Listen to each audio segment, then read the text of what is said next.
Bonjour à tous. Nous voici de retour à Strasbourg pour une nouvelle session plénière où un sujet stratégique, à la fois pour la France et pour l'Europe, est à l'agenda, la réforme de la politique agricole commune.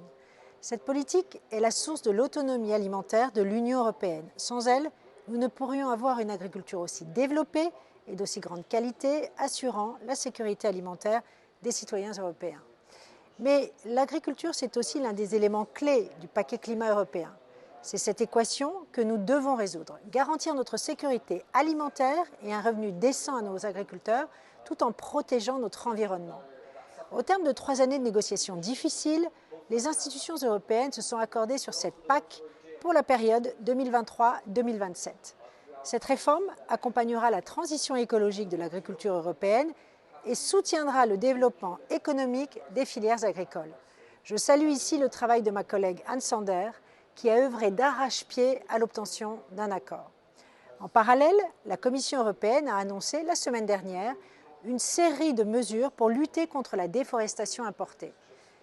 Ces deux sujets sont évidemment liés. Nos agriculteurs, qui sont soumis à des normes environnementales strictes, subissent de plein fouet la concurrence de bœuf, huile de palme ou encore de soja importé ne respectant pas ces normes.